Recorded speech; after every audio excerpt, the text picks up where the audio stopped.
네, 감사합니다. 소개받은 한양대학교 권대우 교수입니다. 저도 사실 이 행사에 참여할 수 있게 돼서 굉장히 감사하게 생각하고요. 특별히 이런 급한 시기에 이런 행사를 준비해 주신 소비자정책학회, 정책교육학회와 그 관계자분께 감사드립니다. 이렇게 하신 보람을 얻기 위해서 제가 한 가지 더 건의드리고 싶은 것은 대선이 끝난 다음에 신정부의 소비자 정책을 대상으로 토론회를 또 한 번 했으면 좋겠습니다.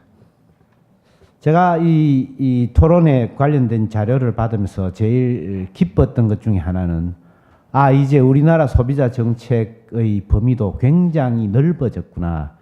여러분 이제 정책에 지금 논의된 내용을 보면 실제로 많이 언급되지는 않았지만 금융 그리고 각 당에서 나온 자료에는 주거 문제도 있고 환경 문제도 있고 복지 문제도 상당히 있습니다. 그래서 이제 우리나라 소비자 정책의 범위가 좀 넓어지고 있다 이런 것을 굉장히 반갑게 맞았습니다.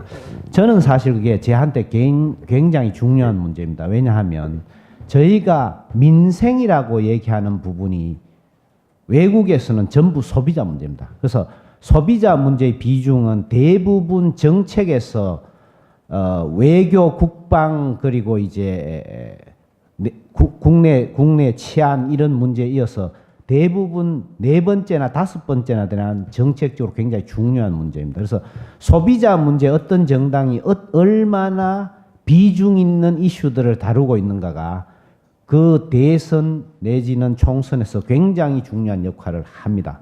그리고 유권자들도 자기의 소비 생활의 복지, 소비 복지의 수준에 따라서 선거권을 행사하는 경우가 굉장히 많습니다. 그리고 그런 방향으로 가야 된다고 저도 굳게 믿고 있습니다. 그래서 이제는 소비자 이슈들이 굉장히 중요하다. 그럼 이슈들을 토론하는 여러 정당에 나온 분들도 오랫동안 소비자 문제에 관련하신 분들이 많고 그래서 굉장히 반갑습니다. 저는 많은 걸 다루면 논의 자체가 정말 1시간 이상 얘기하고 싶은 게 많지만 세 가지만 말씀을 드리겠습니다. 세 가지는 대부분 가버넌스에 관한 것입니다. 구체적인 문제는 전문가까지 논의할 수 있습니다. 첫 번째는 지금 현재 전체 학자들의 흐르면 공정거래위원회로 넘어간 2007년 이후에 소비자 정책의 주도가 한계가 있다는 겁니다. 공정거래위원회를 비난하는 것이 아니라 공정거래위원회가 가지고 있는 정부 내 위상 자체가 결코 주도적인 정책을 주도할 수 없는 상황이고 예산도 주도할 수 없고 두 번째로는 공정거래위원회가 가지고 있는 타 부서의 소비자 보호 정책을 간섭할 수가 없습니다. 왜냐하면 공정거래위원장보다 훨씬 상급 기관이기 때문에 그래서 공정거래위원회와 공정거래위원회 산하에 있는 소비자원의 체계로는 우리나라 소비자 정책을 절대로 개선하거나 주도할 수 없다. 이게 일반적인 생각입니다. 그건 공정거래위원회도 알고 있거나 혹은 받아들여야 됩니다.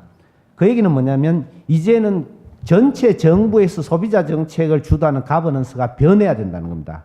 그럼 어떻게 변해야 될 것인가 해서 여러 가지 안이 있는데 제일 많은 안이 소비자처 내지 소비자부를 신설하는 거라고 생각합니다. 그리고는 민주당 안으로는 이제 대통령 직속의 소비자위원회라는 것인데 제가 생각하기엔 제일 첫 번째 출발점은 뭐냐 하면 현재 체제가 유지되든 어떻든 소비자 정책을 담당하는 상설 기관이 생겨야 됩니다. 그 얘기는 뭐냐 하면 지금 공정거래위원회에 있는 소비자정책위원회는 상설 기관이 아닙니다. 우리 박민희 대표님이 얘기하신 1년에 2번 하는 정말 페이퍼 간판입니다. 그러니까 상설 조직이 필요하고 상설 조직이라는 얘기는 소비자정책위원회 위원이 상임위원이어야 된다는 얘기죠. 그게 사무국이 상설 사무. 소비자정책국은 절대로 사무국 역할을 한 적도 없고 할 수도 없습니다.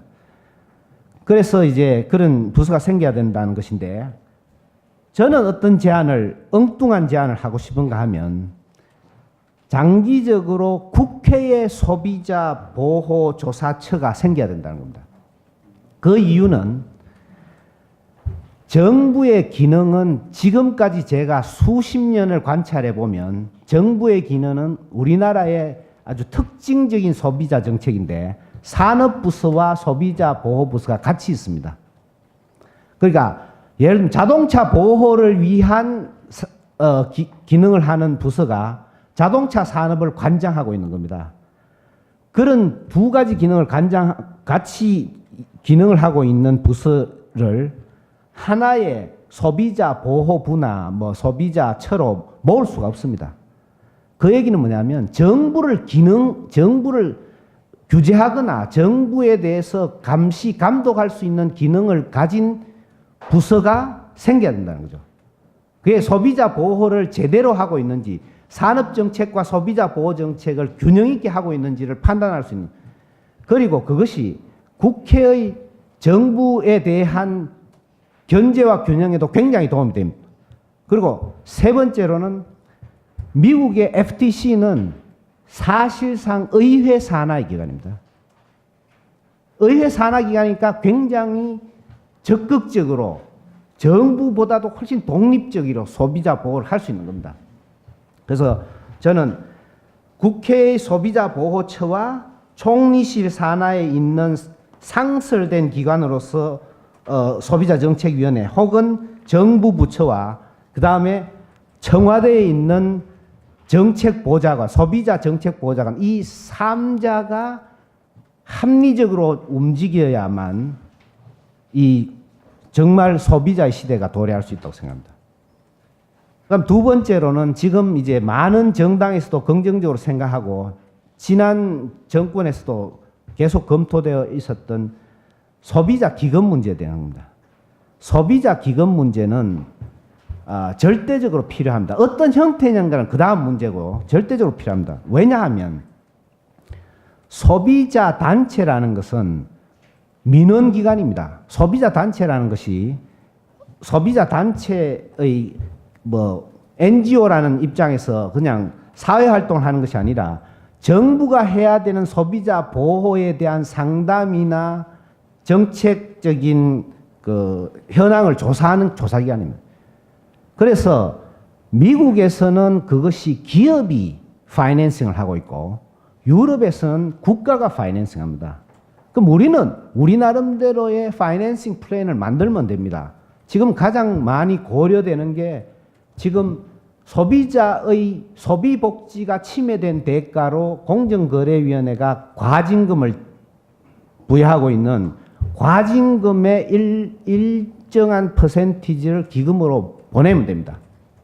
그러나 만약 그게 예산처나 예산 운용의 방식에서 부족하다고 생각하면 독일과 같은 이익환수제를 허용해서 소비자 단체들이 소비자의 복지를 침해하는 기업들로부터 이익을 환수해서 소비자 기금을 확보할 수 있는 방법을 허용하면 됩니다. 그러면 어느 누구에게도 피해가 없이 소비자 기금이 확립될 수 있고 그 확립된 재원을 바탕으로 국회와 지방자치의회들이 소비자 단체에 기금을 지원할 수 있는 방안을 만들면 됩니다. 세 번째로 제가 꼭 말씀드리고 싶은 것은 소비자 문제는 절대로 중앙정부의 문제가 아닙니다. 전 지방자치단체의 문제입니다. 무슨 얘기냐면 서울과 수도권의 소비자는 서울시와 경기도, 인천시가 중심으로 그리고 지방 소비자는 각 지방에 있는 광역자치단체를 중심으로 혹은 기초자치단체를 중심으로 보호해야 됩니다. 자기 주민들을 보호하지 않는 지자체가 무슨 의미가 있습니까? 그 주민들의 가장 중요한 기본 생활이 소비 생활입니다. 그래서 국가는 지자체가 그러한 역할을 할 수 있도록 지원해야 됩니다. 그래서 이게 이제 지방 소비자 소비생활센터의 이제 활성화라고 이제 박명희 대표님이 발제하신 내용에도 포함되어 있는데 지방 소비자 단체 내지 지방 소비자 센터의 활성화가 제가 생각에는 가장 중요한 미래의 목표가 정책 목표가 되어야 된다고 생각합니다. 감사합니다. 네, 감사합니다.